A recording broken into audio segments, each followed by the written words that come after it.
Damn, and we're live. So, hey guys, how y'all doing? My name is Kieran, and this is FOXXOFRPG. And today I'm joined by my buddy Ian. How you doing, Ian? Good. Shattered, but have the coffee here to keep me going. So, Dude, I absolutely feel you. And we already got some people in the chat. That's awesome. So we have our boy Techno Babble, not Blade. I kept calling him Blade for so long. I feel horrible. it sounds He cooler. teases me about it. We have Duncan and Dungeons as well. They're awesome. They do live plays and stuff like that. So please check them out, guys. Oh, that's my channel. Oh, dude, it's you, isn't it? Yeah, I got to change the name on that. Myself and I else. opened it up. Yeah, because we're doing a dual stream, guys. Yeah. And that's it. Stupid me. There's another channel that's actually similar name. Yeah. And they do live plays on Twitch and stuff, so it's pretty cool. But yeah, how you doing, Ian? And welcome to the show. Thanks for having me on. Yeah. I believe you have coffee. I have tea. We are now mortal enemies. Oh, here, look, I have a jug of it. I got my Barry's boy. Well prepared. Yeah, can't get Barry's tea over here, unfortunately. You know, do you have a little over there? Don't you? Yeah, we do. Yeah. You know, did they have Fallon's tea over there? No, they don't do any Irish. That's like 90% Barry's for half the cost. I'll have to get someone to post some over to me. Get it through customs. Yeah. But guys, so what we're doing here today is we're going to be talking about a couple of things. We're going to talk about some of Ian's work. We're going to talk about some future projects he's coming out in the end, maybe August. And we're also going to talk about a little bit of design, maybe some dungeons or adventures and how to go about things. But first things first, Ian, how did you get into the hobby of playing RPGs? The thing that no one knows how they start. You have to always ask this sort of stuff, guys.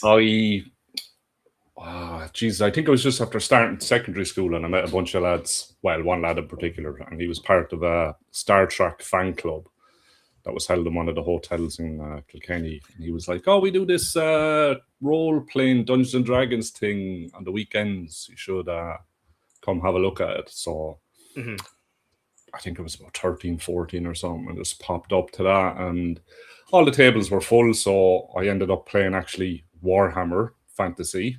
Yep. So that was my first introduction into that as well. And then as the weeks went on, I kind of just got into playing, sitting in on a game here, sitting in on a game there, kind of one-offs. The guy that was DMing at the time and the guy that was teaching me how to play Warhammer Fantasy, he used to work and play Warhammer with the lads in Games Workshop when it was nice. out.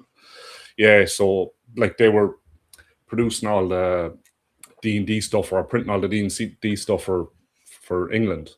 So he was getting his hands on all the stuff for the conventions and all the stuff as it was coming out, and he was, basically all the stuff coming straight from the States. Like, so when he came over to Ireland, that's what he brought with him. So my introduction into kind of playing D&D was playing all the old modules and all the old stuff for the conventions and that. Like, dude, that's cool. I think Barrier Peaks was one of the first ones that I played, which I got absolutely murdered in by a giant robot. Didn't have a clue what I was doing, but loved it. Jesus, I think that club then was going for years, so just kept playing with them. Then got a bit older, start playing outside the group, Friday, Saturday nights with the boys, sit down, having some pizza and some glasses of orange till it got a bit older, and then it was cans of beer. And yeah, when you're 12. Now, when you start young, not drinking when you're Irish, Oh, yeah, that's true. It's like, dude, look who's up late. Yeah, you're up late. It's morning time for us boys over here. Yeah, it's fucking. I'm in Ireland. You're in Spain, isn't it? Yeah. I'm an hour ahead. Yeah. He invaded Spain, boys. We made ground. What's up, Gary? Thanks for tuning in, buddy. Also, you should guys check out Gary's channel. He's a channel with Lord Matthias, and they do a second watch, which is pretty awesome. I've been on it once before, and yeah, it's lots of fun, lots of different creators, and just a lot of shit talk. It's great fun. Cool. I think I probably watched a few episodes. Oh yeah, I think everyone has. Trying to link everyone together now from the Discord, like who's who and what's what. Like, in fact, I think it was Lord Matthias. No, he wasn't. No, I think was he there for dropship? No, he wasn't. But yeah, Like I think that's one thing I've noticed is pretty much everyone who's got into either wargaming or RPGs has done one or the other first.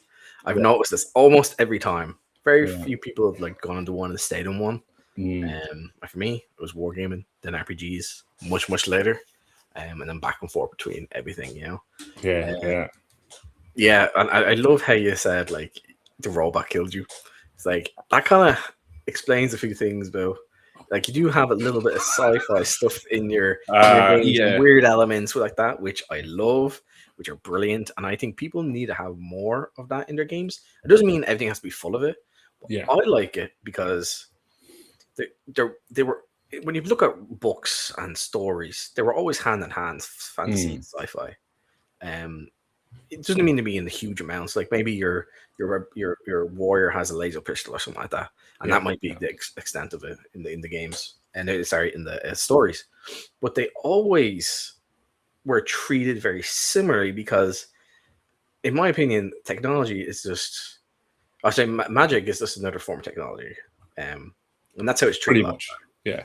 That will Arthur C. Clarke saying, you know, like technology, magic. I can't remember it now off the top of my head, but pretty much. I mean, like there was no differentiation between fantasy and sci-fi back in the day. You know, people were just writing a story. So I mean, I'd say H.P. Lovecraft now I would draw a lot of inspiration from that sort of thing. You can see it in that, like, I mean, he's doing horror, but there's also technology. I mean, like these creatures are from outer space or other dimensions or whatnot. Yeah. They're very, you know, there's a technology in amongst the magic that they use. So to me, kind of things, they fit together. And it's always nice to mess around with a player, you know, when they think they have a magic wand, but they don't, they have a laser gun. And they shoot little things like that. It'll help. I think it opens people's minds, and I think I usually find it's players who are not sure about it, but then once they experience it, they're like, "Oh, yeah, it's just another. It's just it's just another spice in your soup." That's all it is. You know? And it's fun to play with. But yeah, it's like Princess of Mars, like John Carter stuff as well. Yeah, exactly. Yeah, super fantasy, but still super sci-fi. Yeah, it's same all the old pulp stuff, you know. I mean, even like some of the great cartoons, Thunder the Barbarian and that, like, you know, and He-Man, like that's fantasy and sci-fi mixed together, like the two of them, you know. So that'll be kind of another thing as well, you know. I grew up watching He-Man, obviously. Oh yeah. So I'm from the 80s.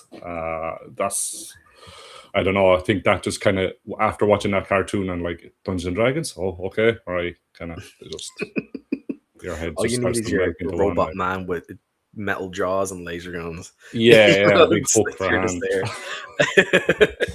But guys, I meant to say, I have linked below Ian's drive-through, his upcoming Kickstarter, his channel, and his Patreon. If you want to check it out, he has some cool stuff on Patreon, so that's also awesome. Yeah. But just finishing up actually the adventure for Patreon now.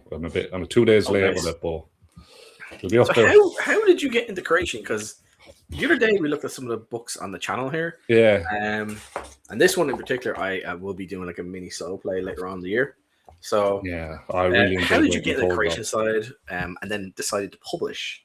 You know, well, I think when I start DMing for my mates, like it was always, you know, an adventure to me was just a couple of notes. It was a room and a couple of notes of what was in it. Yeah. And I always like, you know, I'll add a bit more into it. And you could see like kind of players were, oh, you know, you're just running a game with a couple of notes. Like it's not serious. I can kind of do whatever I want.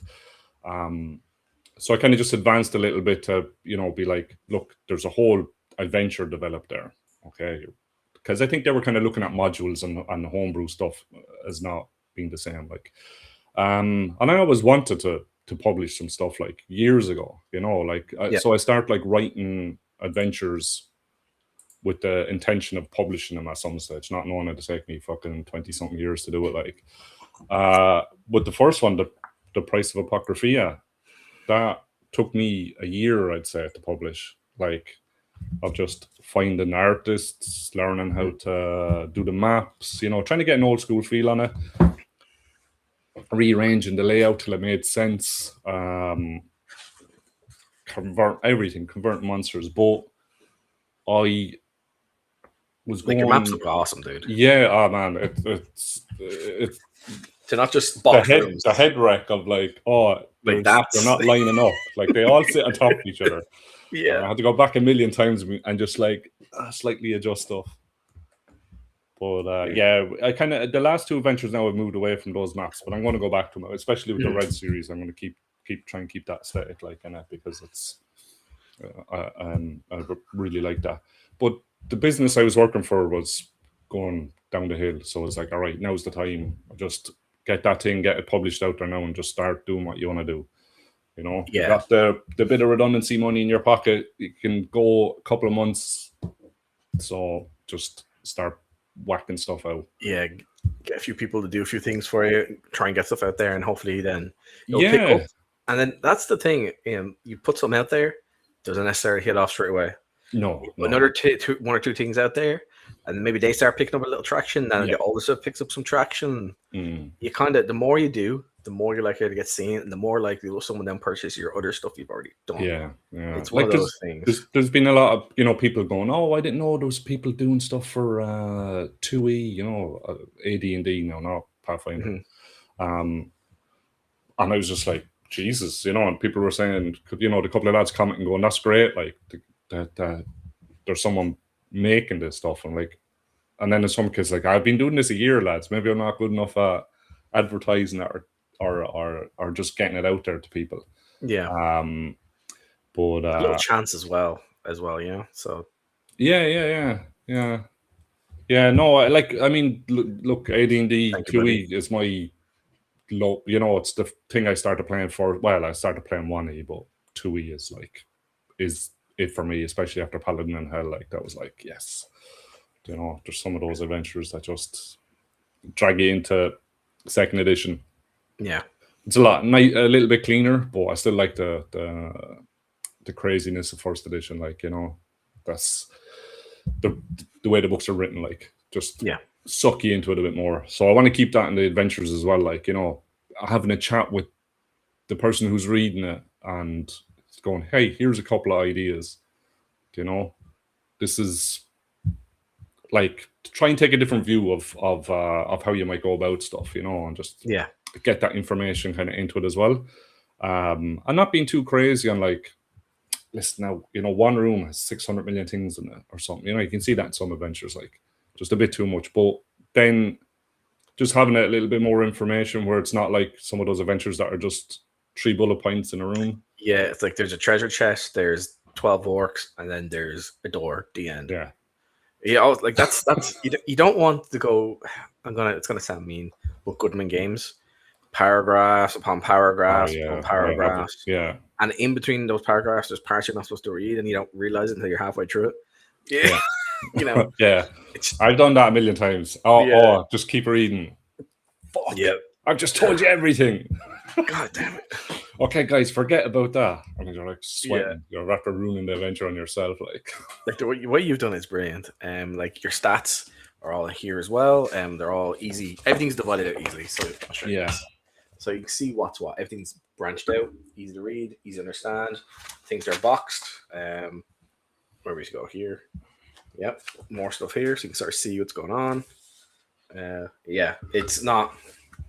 You're not struggling. You know what's what and what needs to be said when, if it needs to be said at all. If it's just information for you or information the players will eventually find out, or other things in the room that can be done, and they may never touch. Oh yeah, I like doing that. It's like, there's something over there. If they don't go near it, fine. But if they do, exactly. At least there's a little bit there in it. But yeah, as you're saying, like, like, if the room is important enough, it gets a text block, and that's just for people who prefer to read stuff out. Like, some people don't, or they can, you can paraphrase it. Next one then is the bit of information for the DM, and then they can read out a bit of that, and then the bullet points then are stuff that's sort of like, all right, don't read this out to the players unless you've looked at it, just to highlight it, and then enemies that are in the room, and then treasure and traps, And I kind of keep that order going down, hopefully. I know I kind of get mixed up and jumbled up sometimes. It happens. If big publishers make big mistakes, it's okay for a guy doing it by himself to make one or two mistakes every now and then. You know what I mean? But again, I want to say thank you to my ears trumpet. Thank you as usual. You're awesome. You're an awesome Chad. You do not need to do that, but I'm very appreciative. Big time. It helps out massively. Thank you. But yeah, dude, like again, it's really refreshing to see people going back more and more towards the old school style, but a more refined version of the old school style. Yeah, you get like a lot of old school stuff sometimes be just a mess. Again, there's stuff from like the Goodman Games type thing I was talking about. Yeah, and sometimes worse, sometimes a lot better. But information delivery is very key. Yeah. I've got a question for you actually. How do you feel about empty rooms, completely empty in every possible way? Oh, I've written enough adventures with empty rooms starting off. Yeah. Perfectly grand if you want to. Yeah, I know it's a bit of discussion that pops up every now and then. So, but I mean, like, you can't fill every room in a dungeon. Yeah, do you know? I mean, look, if there's no monsters, I mean, in some dungeons you're not going to have like, how do 20 different monsters live in a dungeon together? Unless it's I don't know, what do you call them? Like, oh man, White Blue Mountain or what's the other one? Caves of Chaos. Yeah, you know, like there's a reason for them to have all these 20 different monsters in them. But like if you went to some dungeons, like there's going to be empty rooms around the place. Oh, yeah. Like there has to be. You know, and that's what one of their monsters are for as well. Yeah, and it's easy enough for you to say to players going, the room's empty. Why is it on the map? To waste your time. That's why. You know, like or it might have a secret door. It could have a secret door, or information in there you might be able to find if you're looking at. Yeah, you might have narrative sort of stuff. You know, like part of like the overall like Coco story. Yeah.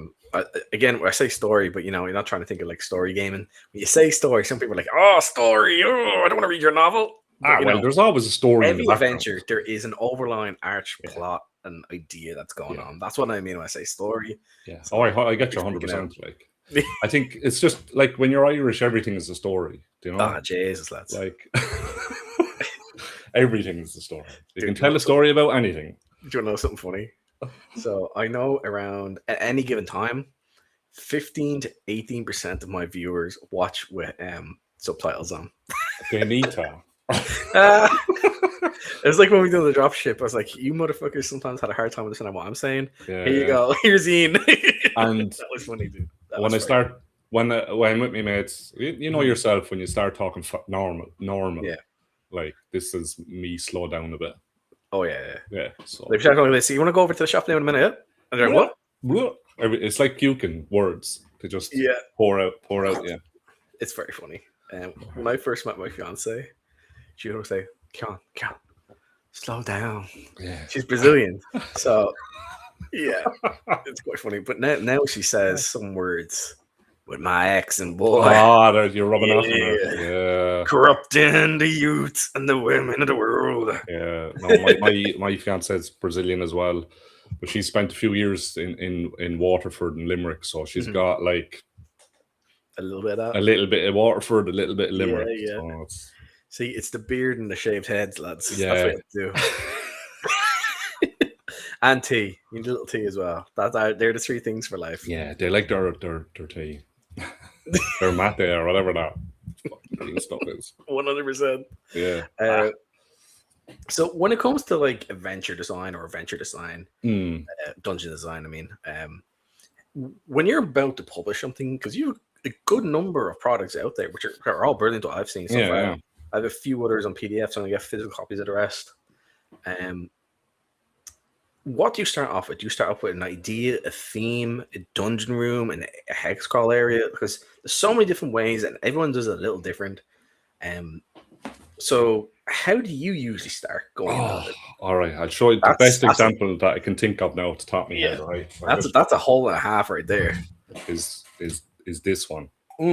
So that's an interesting one, actually. I was reading a bit more there the other day. I just saw a picture of this lighthouse, and I was like, "Oh, that!" I was looking through an old book, a French science journal from like 1820 whatever, 1840 something. When I was researching guns for my rifles, revolvers, and guns, And I was looking at some old chests that the knights had. You know, they had a fucking gun hooked to their plate mail or their full plate armor. Mm-hmm. And I was flicking through that, I spotted this picture, and I was like, "What the hell is that?" And it was a lighthouse that was off the coast of Liverpool in the river. Oh. That was buoyant. They just chained it to the ground and it was just floating. And I was like, "That's a spelljammer." I want to fly around in a lighthouse. And then I was like, all right, it needs an adventure. And Yeah. I was like, all right, Jules Verne meets H.P. Lovecraft, mix them together, chuck a couple of bits of this, have some underhanded slyness going on in the background. Got to get the army guys and the admirals in the ships, you know, a little bit of smuggling going on, you know, lights in the sky. I was like, all right, this is, you know, evil twin-looking cousins. The whole, I just was like, I'm going mad with this. Like, Full tilt. anything, a little bit of everything. As I write, things just come up. Like, you know, that like you could have a whole section finished, and then an idea will hit you, and then you just go back and do a bit more. Dude, just change this around. Like, but that one, I was just like, I knew I wanted to. I like, you know, what's underwater. Like, there has to be more. Yeah. So, 1 or 2 stages now is a bit like, is this railroady? You know? And I was like, well, if you want to go a different way, you can. Yeah, because when you get into that, like that's one aspect of it. But then you also have a bunch of different locations around the coast you can go visit to. And there's towns and there's like other areas as well. And it gets more and more, expands out more and more. And again, you can pretty much place this anywhere there's a coastline. Oh yeah, on the coast, well, anywhere at all. Like, yeah, about it. Because you do have your own sort of setting as well. But with this one, it's definitely very like, I'll show you. Yeah, like here. Yeah, it looks pretty damn cool, dude. Yeah. Yeah, dude, I'm falling in love with your stuff. I'm not just glazing it because you know we're the same kind. Yeah, fellow ginger. I'm a half breed. All right. Well, me too. I used to be blonde on top, but last dude, it's probably same fucking story. Hey, we might be related. But yeah, so that one to start off with, you saw a picture of a lighthouse. And you're like, okay, dude, let's see where we can just throw everything in this and see what happens. Go to work on it. And then it expands out from there, like add areas on the coasts and fill things out more. Yeah, that's pretty cool. The Red series and the arena that it's set in. Oh, I had a villain in one of my 5e games that was playing with my mates, and I was trying to get him off somewhere else. So it's like, oh, we need a pocket dimension. And what's in this pocket dimension? I don't even know how I came up with an arena inside it. And then I was looking at the Anunnaki and the whole Mesopotamian and all that religion, and just was like, I really don't like corrupting mythos or mythology. Okay. But I was like, I'm robbing all these gods. They're going into it, chucking all this stuff in. Let's just use that as the way of life in the background.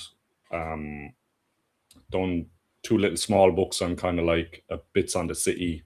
And that was just off one villain that my mates happened to meet in the market, who was like bullying some homeless people. And the adventurers were like, stop bullying homeless people. And then they got... like, stop leaving homeless people alone. Yeah, we were playing Spelljammer, actually. And they were on the rock at Brawl, and then they ended up in this other place. So then they start playing these, you know, and then I was like, all right, guys, you know, it's written, I'm writing them free, but I'm publishing it as well, as they were, you know. Yeah. So that's why that kind of took a year as well to get going. But then the next one, Ogre Caves, was like, all right, what happens next? And I was like, I want to just build the whole... I just imagine and stuff, like, do you know when you just... I daydream a lot. Like, I just sit there and stare at that. I know I think my girlfriend thinks I'm having a stroke half. It's like, oh, what if this happened? I was just imagining all this stuff, and I was like, oh, this is great. And then I was like, okay, if this happens, then I need to do that. If that happens, then I need to do that. And I just like the opening of Orc Toads, the Toads, is crazy.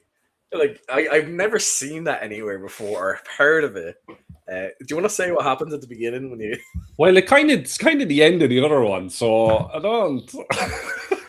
Okay, maybe we won't say it. But it starts off at the Well, very beginning. But if you want to, you can. It's up to you. yeah. Well, it's brilliant. Yeah, I was just imagining that, like, I was just like, oh my god. But some of the stuff in it, like, you know, It involves a lot of bodies. yeah, That's all there's I'm a gonna lot, say. a lot, A lot of bodies. That's an I was like, understatement. how is that possible? Okay, yeah. Why not? Why not? I was actually, when I was coming up with, I was like rolling dice and checking spells out and checking out wind velocity and, you know, how much suction does a hurricane have? You know, how fast does the wind have to be going for you to fly off? Yeah. And yeah, for the average person to go by. So that's kind of thing. I get lost sometimes. Like, You've done some actual research in the needed the amount of force required to lift people off the ground. You couldn't have just said magic. No. The exact number is this. I have mates who are like, but I'm holding on to stuff, and I'm like, that doesn't matter. I'm sure they're going to Google it, like, you know, or look at the spells and be like, some total nerd, but you out nerded the nerd. I learned my lesson with my mates. Like, I have to do your research. Oh no. I have a great question as well. I've talked this with a few people. So the difference between writing a venture or like developing a venture with your friends, like things happen naturally. Some things might have a setup for idea what could happen in a location or an area, or you know, in a dungeon, etc., in the town. What's the difference between doing that and having that organized enough for yourself to understand where everything is, and then putting something out there as a product for people to consume? So a dumbass like me can run it and understand what's going on and able to give out information to their players. So this is how I write my adventures now. I used to just do bullet points, but for my mates, I sit down and I have laid out stuff. And then as I'm doing it, I'm like, okay, what might be, what would their actions be? As I was saying, like daydream. And then I'm like, okay, all right, well, maybe I can put this in as well. But if it's solely for my mates, I like to have a good basis of an actual adventure, and then whatever home brew stuff or stuff that we're coming up with in between it. Because obviously, like, you know, not everything goes into this, like, that my mates get up to. And there are other adventures and other games that we're playing as well that aren't completely like this. But I have just like stacks of documents on my computer with like, there's an evil villain, here's what's going on, here's this place here, here's room, here's a location, here's a dungeon. Like, okay. So I just have the VTT open on one side, moving them, and the other side I'll have the document, and I can run through stuff. You know. Oh, nice. But it's more basically how I list it here, because I'm not too great at reading stuff off screen. Like, okay. So, you know, I obviously won't have the description as you can see, or the box text, but I have bullet points. I'll have basically bullet points and then the monster underneath it, so I don't have to root around the place. And then just like this. sit with a notebook beside me and just keep track of like points and whatever else is going on, and time passing by and everything else. Like, so like adventure is written as close to this as possible, unless it's like, all right, well, I've started now like fully as much as I can, and then obviously when it comes to writing and publishing, then this gets done. Like, because for like the new one that's coming up, I'll be play testing stuff or running with mates on Sunday. So I have two of my mates who we play like most Sundays. So I'll be starting off kind of that with them, like, and then once that's done, then I have, you know, there's a solid basis because I've already have to run it through people, you know, they've okay, what am I missing out that I don't have rules for here, you know, that can go into the adventure that a DM can just be like, oh, it's right there in front of me, you know. Yeah, like that's another thing you've done really well is, especially towards the back of the book, you'll have all the creatures and all the magic weapons, any new spells and stuff in there. Yeah, and like with the creatures, you will then expand upon the details on them. So you go into more detail about like their ecology, where they might be situated, more about how they might function in the world. So I'll grab one or two just so we have a quick look.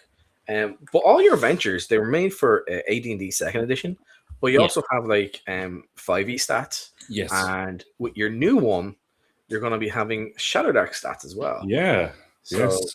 like, here's an example. There won't be all in one book now.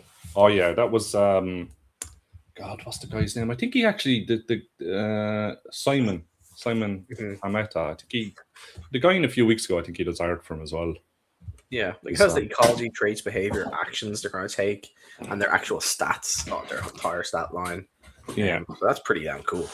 Yeah, and if there's any like kind of like goals that they have, because a lot of that stuff in the older adventures was in the history. You know, what is the big bad guy up to? There's a little paragraph in the well, I have to go back now and read the whole history at the start of the book to figure out what it is.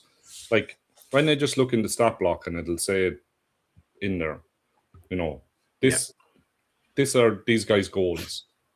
You know, this is what he wants to do. And then if the characters happen to have a conversation with him, at least you have maybe one or two things might be written if in a certain part of it if they're in a certain room, but you have a little bit more like what's going on in their head, like, you know, and then you can role play them a little bit better, like you're gonna help you able to role play with your players better. Yeah. So you've come into my lair. Here's your cotton candy. Yeah, hey, come on. I knew you were coming, guys. Come get the treasure. Yeah, that's a great thing you've done. But yeah, well, your next one, you've added Shadowdark stats to this list.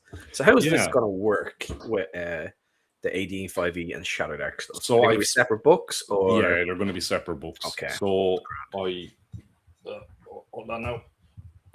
Yeah, it's separate books, like what I done with this one here, Stronghold of the Mad Dwarf. I was like, I even made a logo for 2e to let people know it's compatible. Yeah. You know, because everything else has a logo, so why doesn't that? There you go. And that's if anyone wants to use that for any of their 2e products, it's there for people to use. Like, that's awesome. Yeah, that's also on your. I think you have that linked on your Patreon as well. I think I do actually. Yeah. Oh, so people can check that out.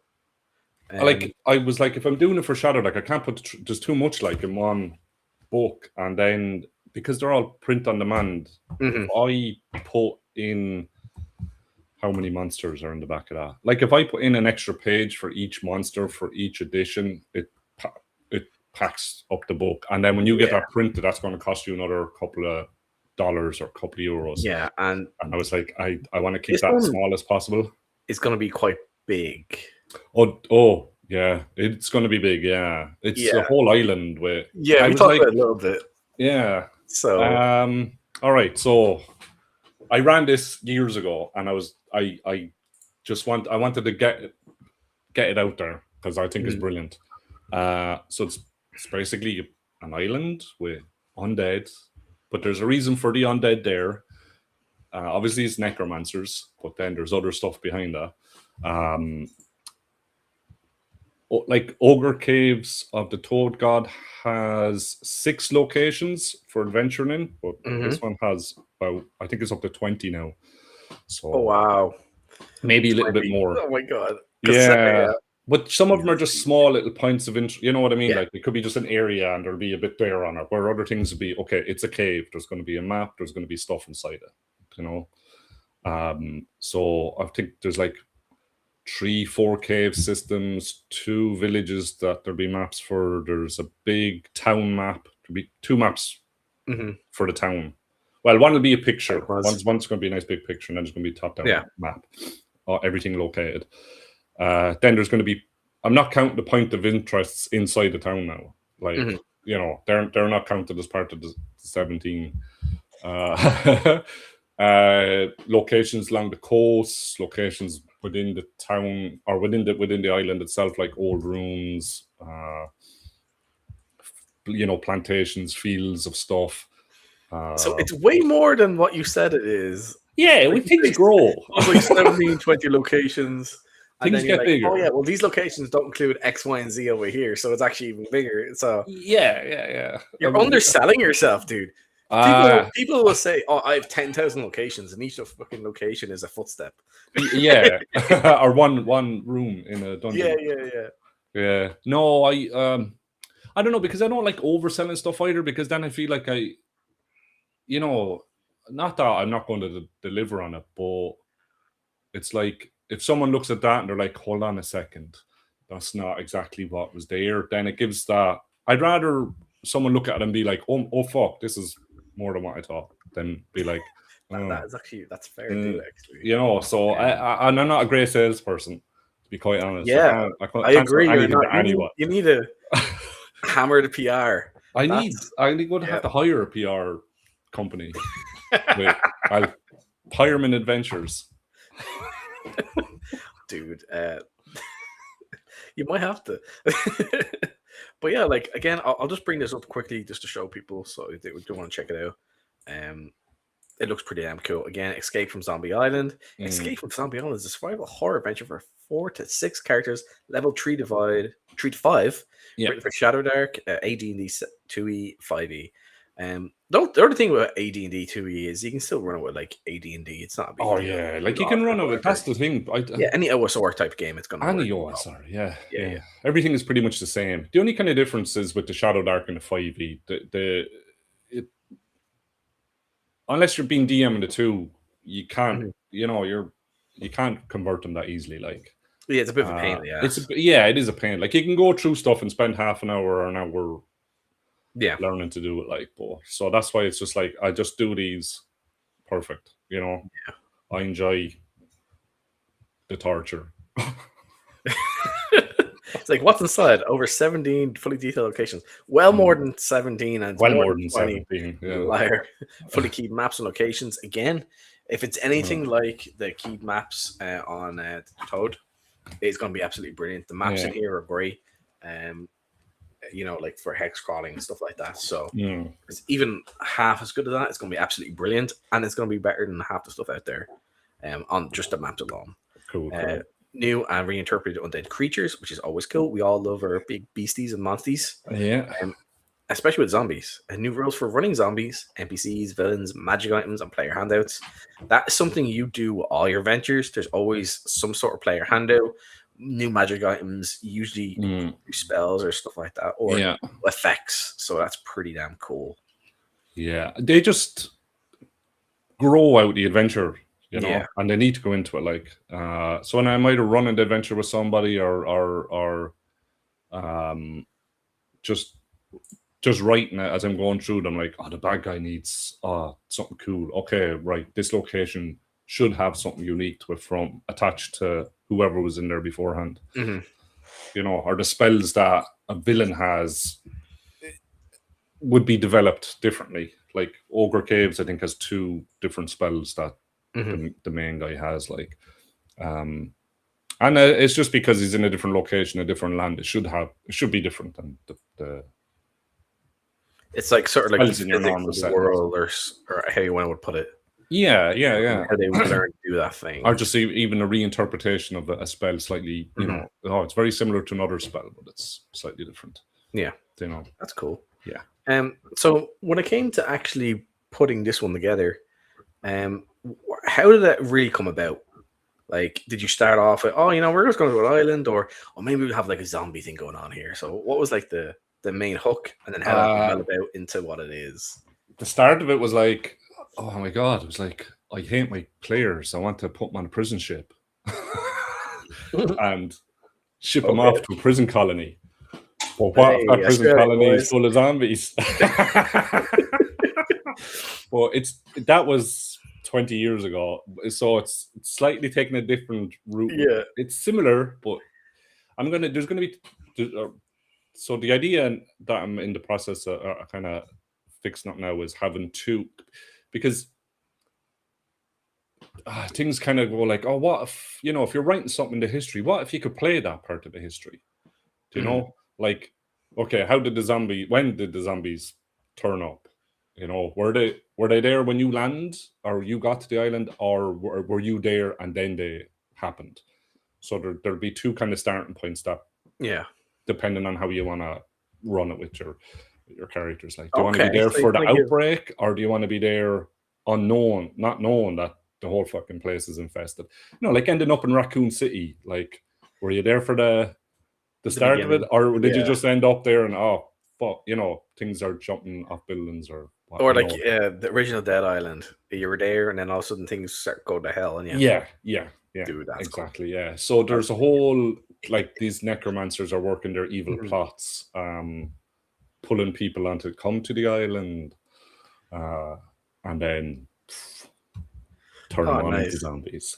So it's going to be a lot of zombies. It's not going to be enough for your characters to be like, let's spend a week killing zombies and going up levels, you know, because that, after a while, that's one of the things you need to kind of manage. Like, because when I ran this originally years ago with stuff, like, I had characters standing there going, like, you know, you got some good armor on you, zombie's not touching you, you know. So you need to use different rules, like pulling people down, make them a little bit, you know, you have to make them scary, you know. You're going to get a crawler coming and biting you on the fucking ankle, or someone lurking in a wardrobe or something, you know. So you add new tactics, how they might operate, beef them up. Like, not necessarily giving them a dose of hit dice and you know, but like, as you were saying, like, you know, give them tactics, you know. Like, a group, one or two zombies might just claw at you, but a group of zombies are going to pull you to the ground. You know, and one character is not going to stand toe to toe with 4 or 5 zombies. Like, they're gonna pull you to the ground. So that kind of way of like making the adventurers afraid to take on a horde of zombies. You know, I mean, in your classic game, you see 10 zombies coming at you. All right, let's grant, you know, get in there, chomp them up. Now it'll be like, all right, there's 10 zombies coming down the corridor. Get out of here. Yeah. Dude, that's cool. Again, I don't know how you guys come up with it. Like, I'm okay at certain things. Yeah. Like, I don't make an illusion like I'm some genius of creation or whatever. I'm like, I'm okay. I do some decent enough stuff. But you have people like yourself. You have Chubby Funster. You have Rob Alderman. You have Matthew Tapp. You are all psychopaths, as far as I can tell. Like, do you think the more you run games, the better you are able to doing this, or is this something you have and that just running games for people helps? And how much does player input help you develop your games or your adventures or different ideas you might have? You'll always get something from players. Players think up stuff the whole time, like, you know. I think then when you start maybe running stuff for the ideas that the players are having, that inputs stuff into you. But for me, it's like looking at different genres. You know, looking at horror, looking at sci-fi, looking at pulp stuff from the 20s, 30s, taking as much as you can from everything. Like, you need to. I think it's the ADHD, because I'm like, I need new information. All right, I need something else now. You know, I need to look at that. Oh, like, you could be in an art gallery looking at something, and something's gonna jump into your head. Like, you could be getting a coffee somewhere, and you'll see the way someone is dressed, and something might come off that. You might get a character from it. Do you know what I mean? Things just you're on a different level. That's it. You're operating on a different level with this. Yeah, stuff. Like, I was on a night bus here, and I have an adventure in my head called I was kind of just come up with a working title called the Night Bus, but I want to call it the Night Coach. And it'll be a coach going through the city with drunk people getting on and off it. But I still don't have an adventure in there. But there's something there for like a one shot, you know. But things like that, like, you get something from some. And look, it mightn't turn into anything, or you could use it somewhere. But yeah, I think just taking as much as you can, like, from everything, you know, and don't be afraid. Like, don't hold on to stuff either. Like, if you get ideas, if you can use them, use them. If there's a space, put them in there. Don't be like, don't be Don't precious. just try and jam it in for the sake of it. Yeah, but don't do that either. Yeah, yeah. But don't be precious with it. Don't be like, oh, this idea needs its whole thing, unless it does, like, and don't be afraid to change stuff either, unless it's like really going against the tone of your adventure. Yeah. Don't. Yeah. I don't know. It's like, I don't think I have a process in a sense, but the process is different for every adventure. It's not the same. Yeah. And it's mostly idea dump, basic idea dump, get that down, and then delve into each part, change stuff. But that could sit there for a week, and then I'll be history. Okay, I need to go research all this stuff. I need to research that. And then things just start sliding in, and arranging themselves. But then you could have a bunch of contradicting things going on, so you need to go in and sort that out. That's the what's the contradiction? How they should operate, or it could be just like not rub off each other so much. Yeah. Or here, I have this idea here, but this idea here, the information doesn't go together well. Do you know what I mean? It could be a slight bit. Yeah. Consistency could be off in between the two of them. So but that's all just final stuff. Like, but yeah, I mean, yeah, I don't know. To be honest, I mean, sometimes drawing a picture helps me as well. Like, or it's like when I'm writing stuff, I'm always thinking the pictures. We talked about media there a second ago. I have been watching Evil Dead, The Strain, The Walking Dead. Yeah. And you can sort of get a theme what I'm going with. I'm working on a few things at the moment in the background.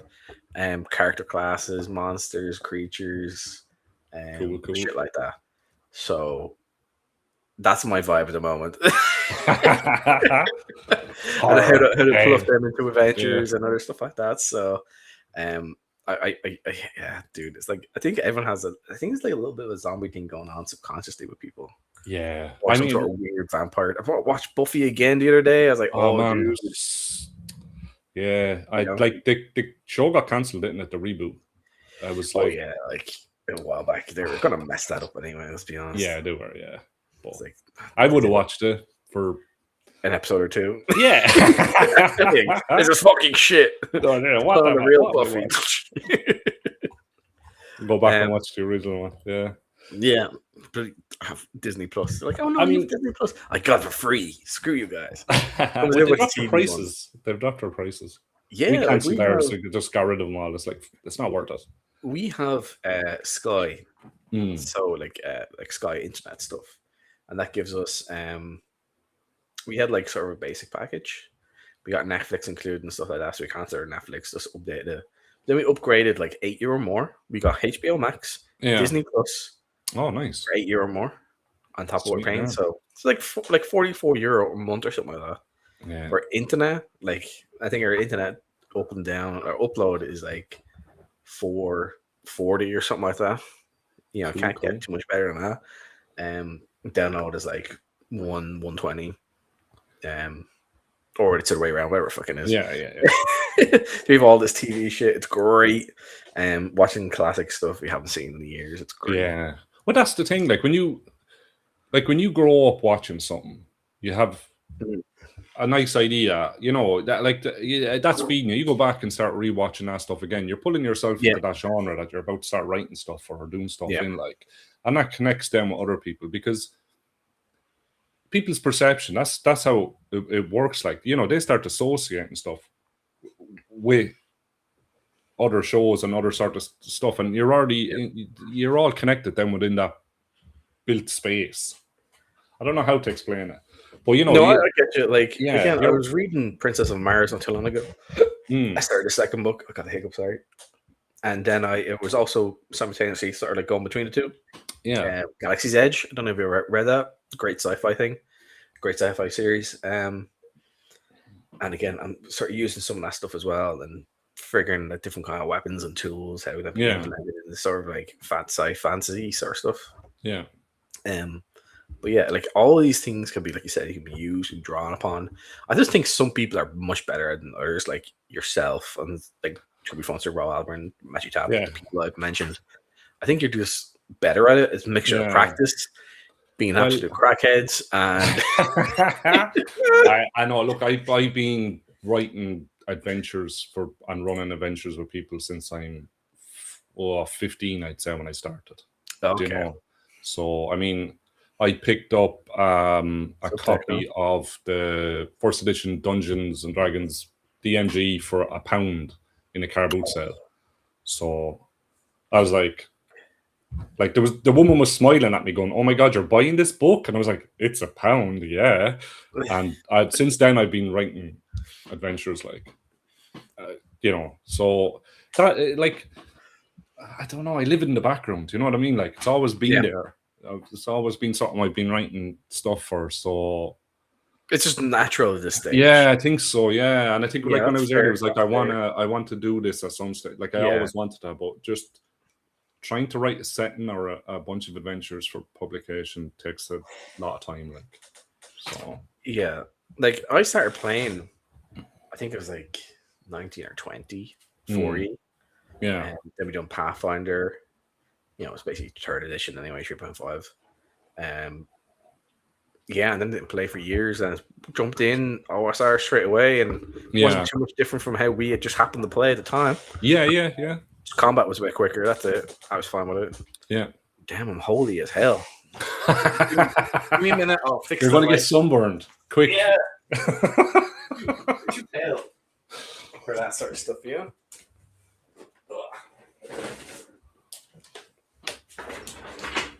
There we go. Still bright, but I'm all right. Ain't got no. I got the books for $40 because I've always collected, or always, you know, I have every edition of fucking Dungeons and Dragons. I'm not buying the 24 one because Hasbro fucking shit the bed. Yeah. I'll say it. Don't worry. I just get so angry sometimes. I can't talk. It's like, you broke me.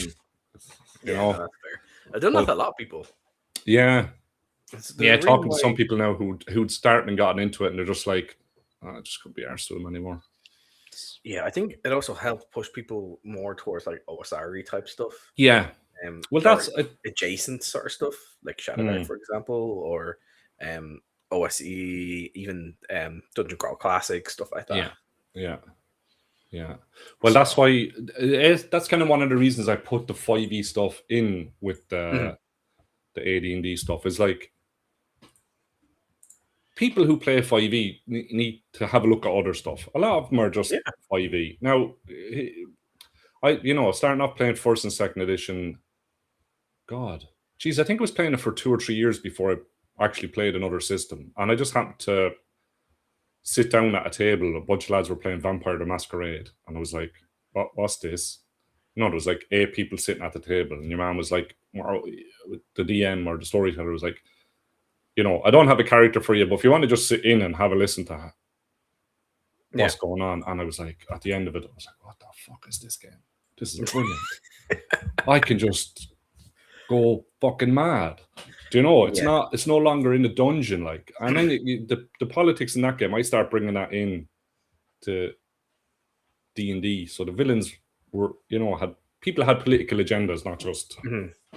I'm bad for the sake of it. Yeah. So more detail. Playing other games just expands your horizon, as far as I'm concerned. Like, the more stuff you can play, the better. Who only play one thing and one thing only. Yeah. Last night I had an interview. Then after 15 minutes later, I started playing Night Shift, which is kind of like it's Call of Cthulhu-esque. Yeah. It's really cool. Lots of fun. It's like a mix of D20 and D100 stuff, so it's really cool. Actually, the guy Jason Bay, I think he's involved with Trollor Games as well, and I think he was one of the people who done their Amazing Adventures stuff. I think he was heavily involved in that, which again has more like weirdness to it, sci-fi pulp stuff. So it's pretty cool. Yeah, I loved a bit of pulp. Yeah, like if you look at the thing behind me, I've Pyroborg, I've Shadowdark, I've like OSE stuff, I've Axe, I've Bars and Borderlands, I've 1st edition stuff, Castle Crusades. It's a mix of stuff there already. Yeah, a bunch of stuff on the bottom and to the side, like DCC, Osric. then skirmish miniature game stuff in the bottom. Yeah, I can't just do one thing. It would make me want to blow my brains out. I'm being honest. Like even my favorite game, I'm not going to want to play that all the time. I won't play something else. Yeah. Even if it's similar, heavily similar, it's like it's something different. It might do something different, or the vibe. So much of games and systems are the vibe. Yeah, totally. Which we talk about a good bit on the channel and with people is how actually that's a good one. When you're trying to nail down a feeling like you have with all your other books, the vibe is so important. I know you talked about earlier, but like we start off with the lighthouse. What about the vibe for the rest of the world? Like your main sort of setting. What's that vibe and how did that sort of come to be?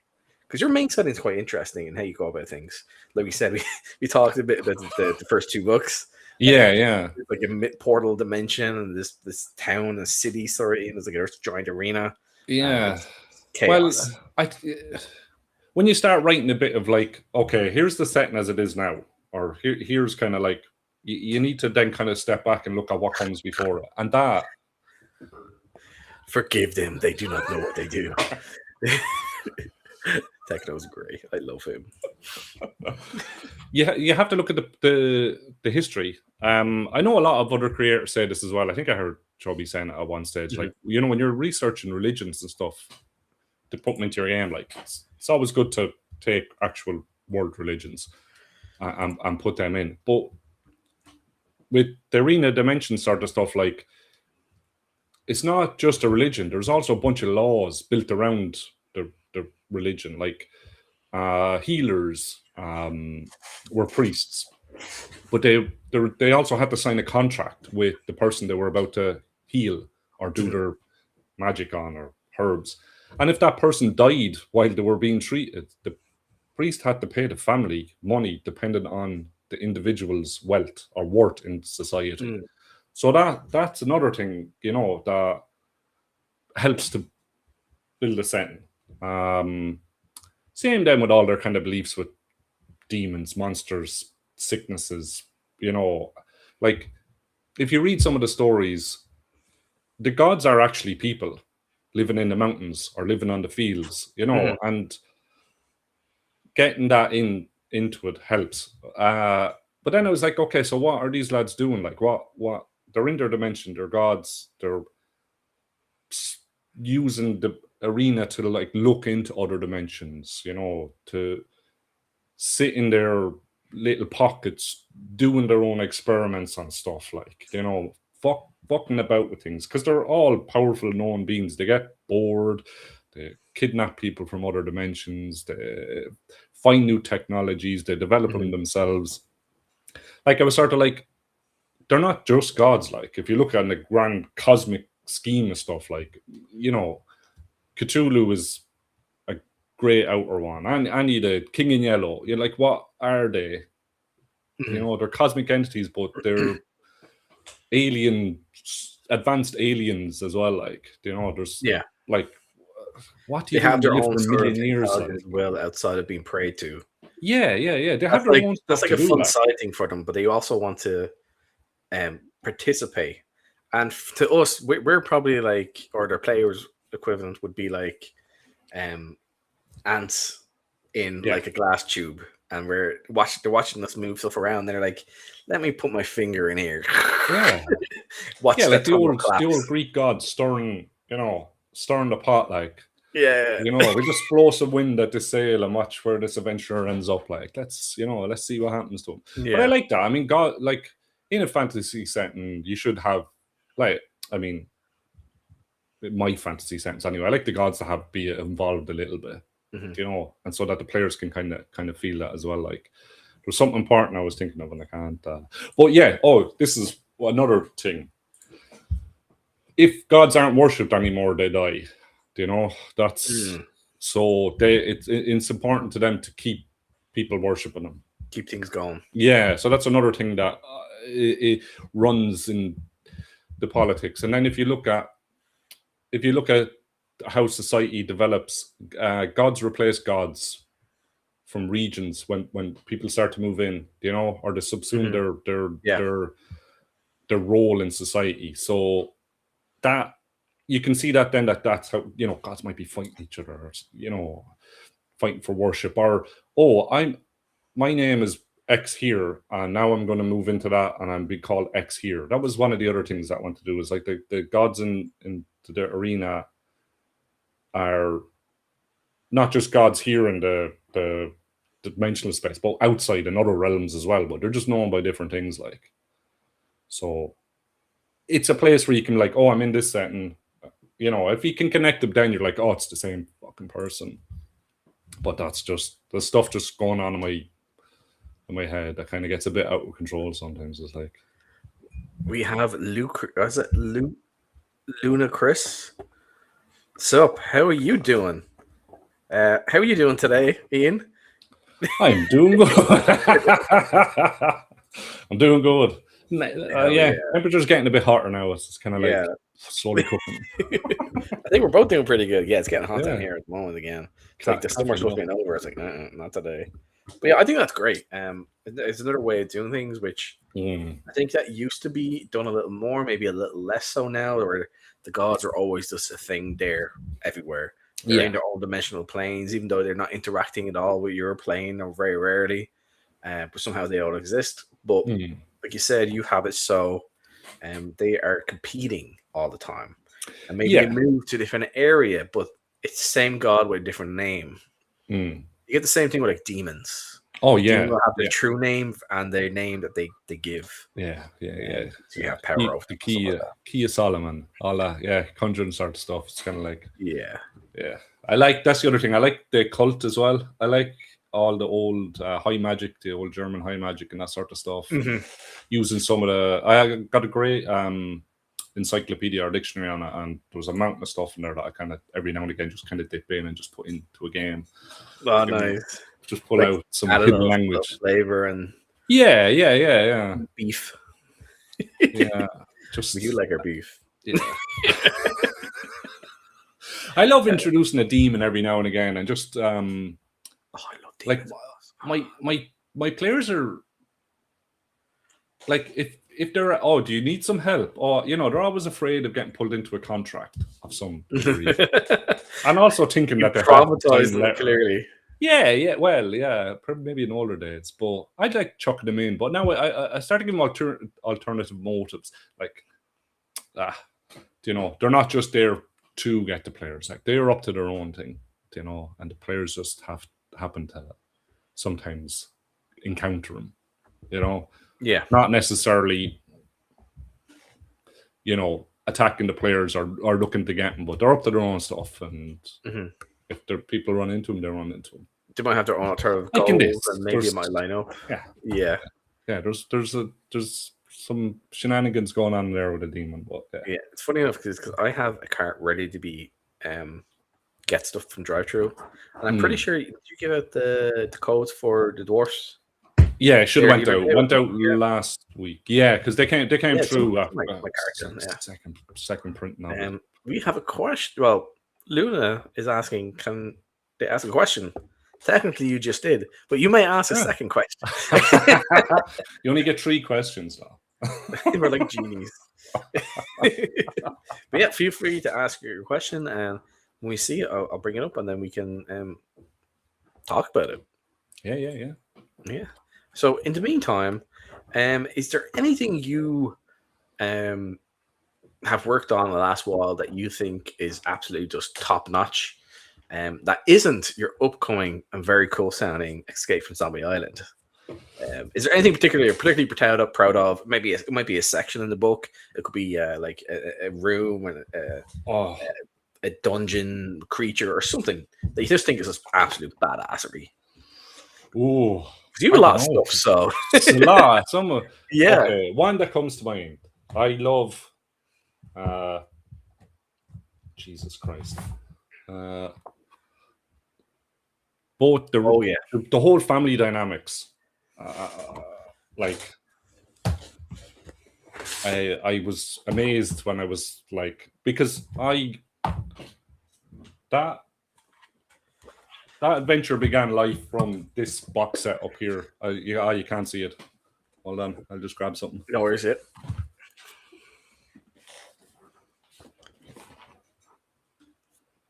Oh, your camera's inverted.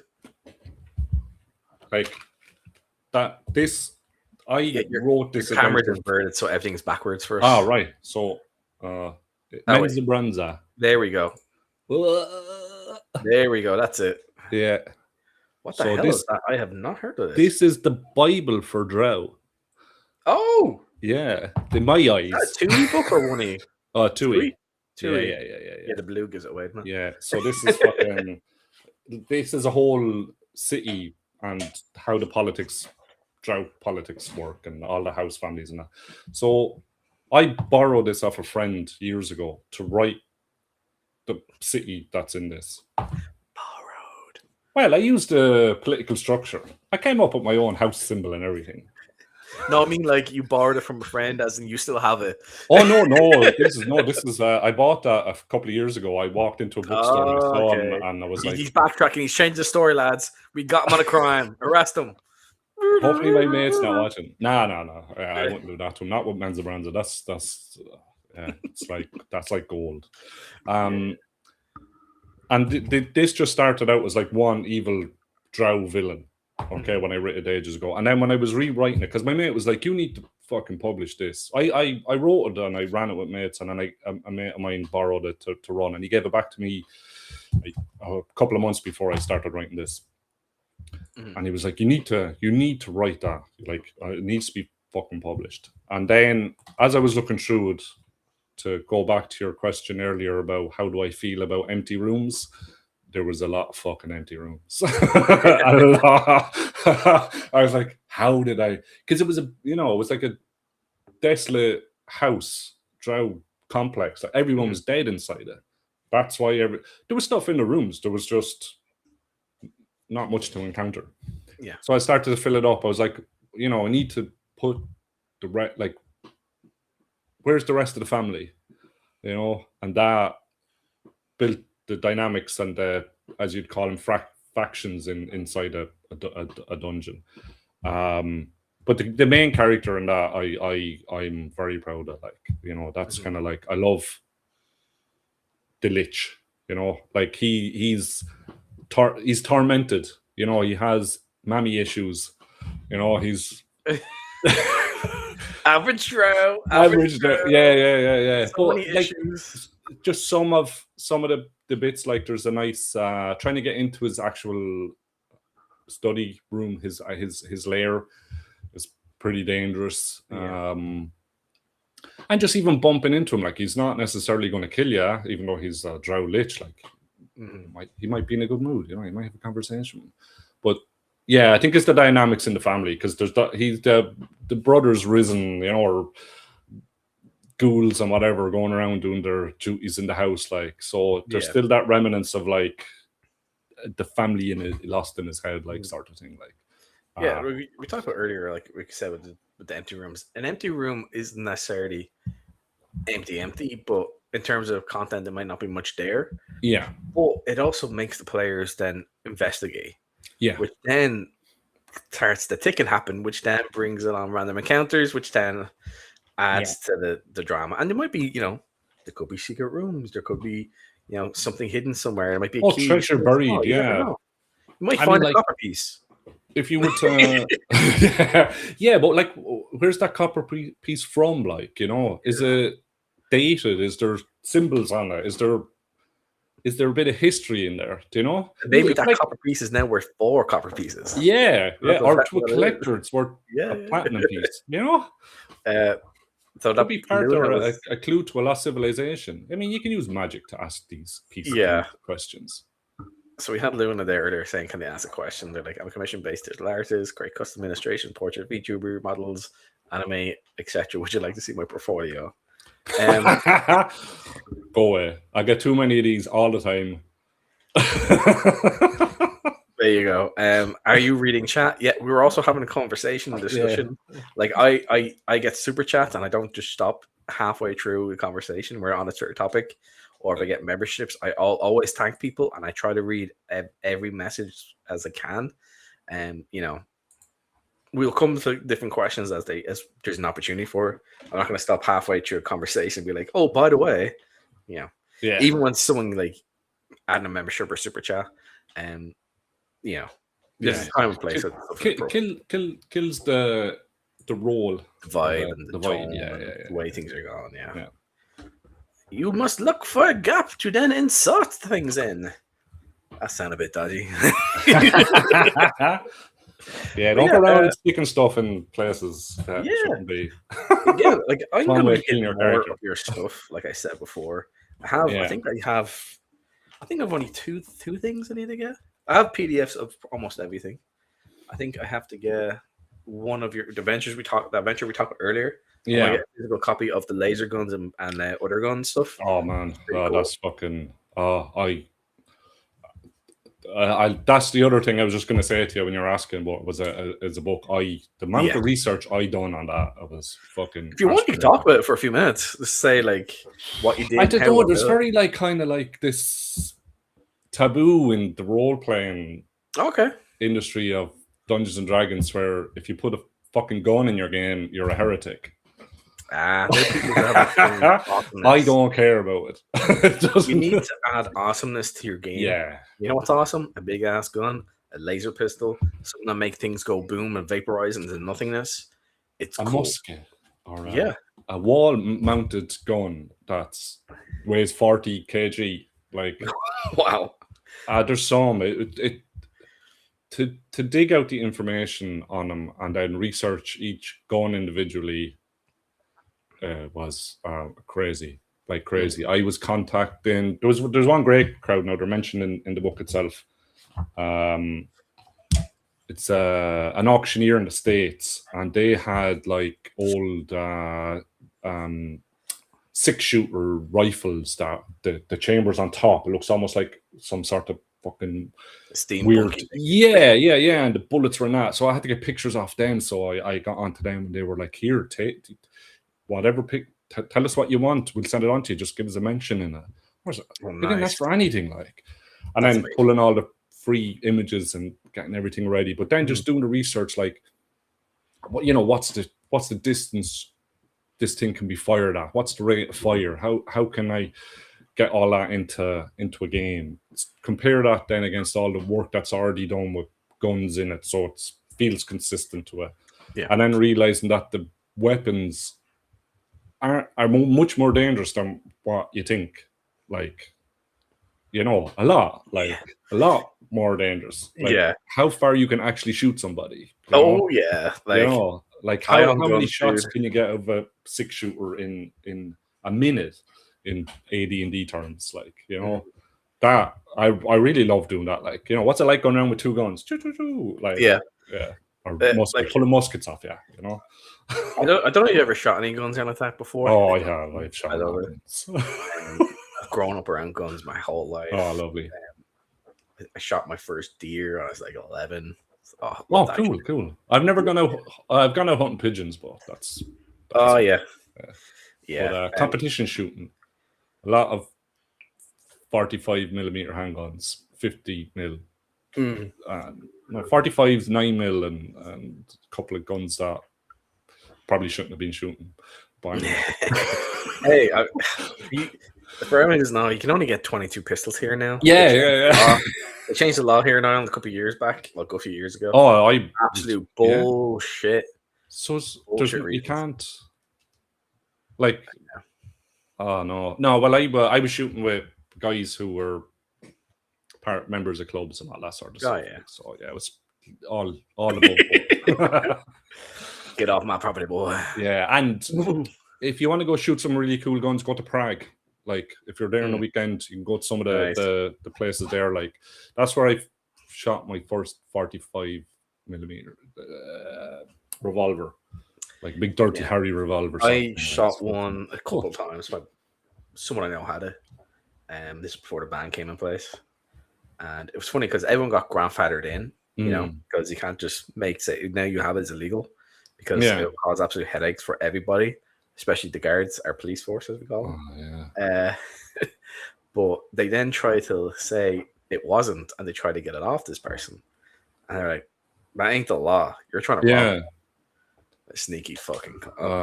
Sorry. Yeah. The Irish is coming out of me.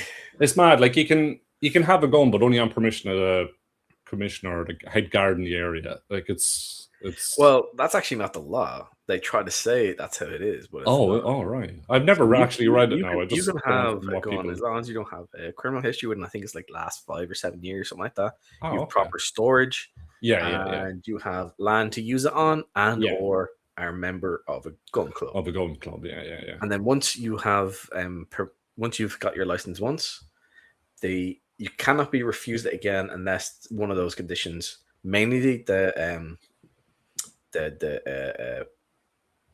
criminal aspect, is not being changed, and it has to be like, it can't be I said a hurdy word type shit. It has to be a proper, yeah. You threatened to murder somebody. You were in a fight and you stabbed somebody, stuff like that. You know? Yeah. You're out on a Saturday night with a couple of drinks. You got a little slapper. Fell over. You don't fucking need her. Then you go home. Yeah. No, like a good lot of my mates now would be hunters and that. Like one of my best mates is and his uncles and that are hunters. Like so. I've been out a few times, just shotguns sort of things. Hell yeah! For me, the target, that's what I enjoy. Like shooting targets. Yeah, whatever works, and you have fun with it. That's important. Yeah. I'd like to get out over here in Spain or something. This is cool. Yeah. I like this. Well, anyway, like I think you do a lot of research. So everything's research. Like has to be. We talked about earlier with the lighthouse on the edge. Like you just saw this photo somewhere, found out where it was. And it was here, and you're like, "Oh shit!" Like, what's I had to translate a French book into English. Yeah, that's hilarious. That's hilarious. Like, there's so much stuff out there that you can draw upon and use and figure out how it works, and then turn it into some sort of fantasy thing or sci-fi or mix, and how your players will interact with it and what you might change to make it work better, or you know, because again, how I might play my game and I always like to make something up with it, what happened or the creatures and stuff. Might have to change things just for how it would actually be readable. Yeah, because you're making notes or whatever, it's not necessarily going to be the same as when you got something that's publishable. Yeah, you need to explain it. Like you need to make sure that the person who's reading it or gets the gist. Yeah. Which then goes back to what you have, especially with your monsters and creatures. You explain what they are, their motivations, their ecology, where they come from, how they attack and defend, all that stuff. All this adds into the believability and the awesomeness of it, because you create details, and you have enough details on the page to show up on, to play with and run with. But then you can get more details by going towards the back, figuring all that stuff out, and it just works. Yeah, like. The monsters need to stand alone themselves, like so. If someone wants to pluck it out and put it somewhere else, like I love doing that. It's there, like Yeah, I think that's something that people need to remember, especially when you get people who are used to more or less like 5e. Like I've noticed this is they'll only do certain things with an adventure, and it's in here, so I can't use it anywhere else. It's like, no, dude, just use it. Yeah, I think it's cool. Add it into your game. If you think you should do an extra attack, add an extra attack to it, and then add something else to it. Increase the hit die, increase or decrease DC. It doesn't matter. Add AC, not DC. Components to it, like add electricity, add fire, light, whatever. And mix it up a bit. Some of a lot of the stats between game systems are easy to convert over. Like some of them, this one I always say is, oh no, my saves isn't like save versus poison. Okay, use your freaking Constitution save. Yeah. That's it. A lot of times that's the difference in different OSR games or what's the pluses on that? What and then just use that like something you can do on the fly pretty easily.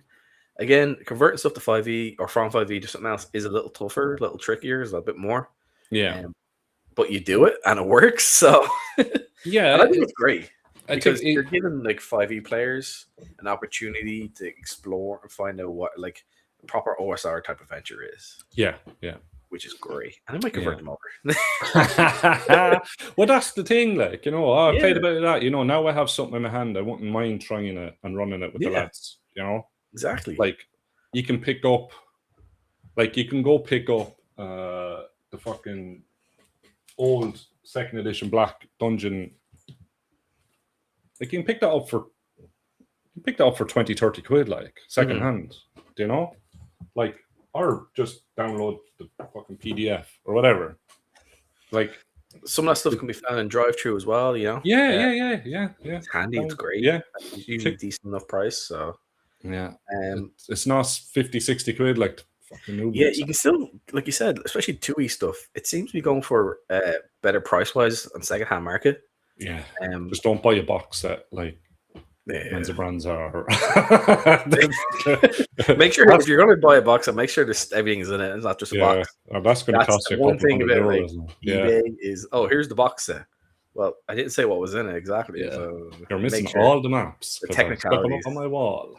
It's like back in the day when someone sold an Xbox before it came out, and there was literally a box with an X on it. You Oh, didn't man. state exactly what it was. So it was just literally just an Xbox. Just box yeah. with an X. Yeah, I hear stories about reading the new NVIDIA graphics cards of someone that put a brick in the box or put like a 2 pound Oh, of I've sugar in seen it. that before, and that came from Amazon, I believe it was. Yeah, there's loads of them. Ooh. Yeah.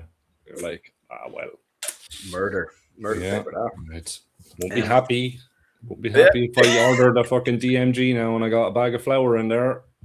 So, I'm gonna make scones with that flour, and then I'll complain. yeah.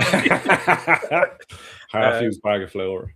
Yeah, but yeah, dude, this has been awesome. I had a great time talking with you. We can definitely do this again in the future. Maybe yeah, we can definitely. do something again.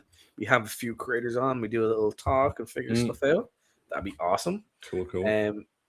At the future, at some point, if you want, maybe we can have a live play in the channel, running something. We can Yeah, see. definitely. Yeah, I'd be up for it. I've been kind of, since we were mentioning it there last time, kind of looking at, what's there? Because a lot of them are pretty big. Yeah. But yeah, we could just get a little section out with something. Yeah, like we can have like a hard time limit as well. So, you can figure something out, change the things Get a little in bit there. or something. Yeah. That'd be cool.